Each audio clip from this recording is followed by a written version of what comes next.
got on the screen, a bunch of boxes. We're looking at a graph of nodes. So each one of those boxes is a node, and they correspond to something physical on Snowflake that we're building and managing using Coalesce. So a table, a view, a dynamic table, an external table, a machine learning model, something physical on Snowflake. So if I double click on this STG customer, stage customer, down the bottom here, I've got a create button, and that's going to take the metadata of this stage table. It's got some options over here. Do I want to create this as a table or a view? I'm going to stick with a table. So if I hit create, that's going out and it's generating some DDL that we can run on Snowflake, a create table statement. And then, so if I looked on Snowflake now, we'd see a table called stage customer. And then I've got a run button, and that's only there if it's a table. If it's a view, that disappears. And the run button is going to insert the data into this table, and it's going to generate code, DML code this time, not DDL code. So if we have a look at this, it just generated this piece of SQL from that metadata, and consequently, we've populated that table. And we're pushing all of this down into Snowflake. So Snowflake is our processing engine. So each step is managing a table or a view, but we can break down a complex set of steps into a pipeline. So if I've got some business rules or I want to join a bunch of data together, I can do that in one step and then publish that to, in this case, a dimension table, and then put a view over the top of that.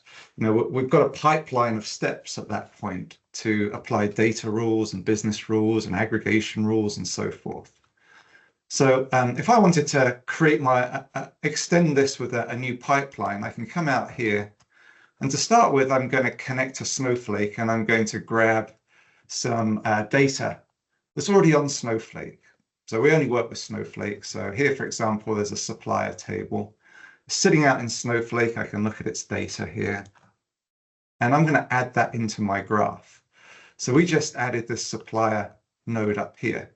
Now, what we did was we read in the metadata of this node. We didn't move data or do anything with it.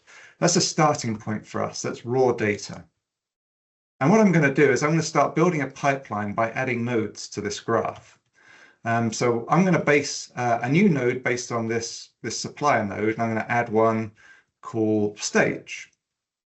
And that stage node has a particular naming standard. It has a coding standard, has a storage standard.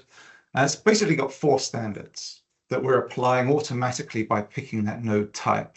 And you could see there's a whole list of node types. So naming, storage, coding, and also model standards as well. Not so important in the staging table. But if I grab this metadata, and I might make some changes to it, I'm just going to add a real simple little rule. Let's go and add in supplier and name. Let's make it uppercase.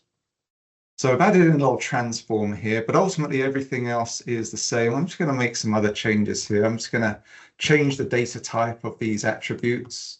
And I'm going to do that across all of those attributes. I'm going to change them to a string. So let's go ahead and create this table. And that's the natural order. So we just created this table, and it's used that metadata there so we can see that we're using strings for everything, the varchars, to create that table. And then I'm going to populate this table. Now it's going to use the default pattern for populating a stage table. And down the bottom here, if everything works out, I get to see some data. But I can also have a look at the SQL we just generated and ran. So here we've just generated this insert statement, and there's our little upper function that I referenced.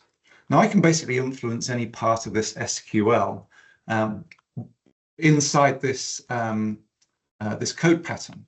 So I can add any column level transformation. I can add any where clause, group bys, havings, qualifiers, without having to modify the actual template.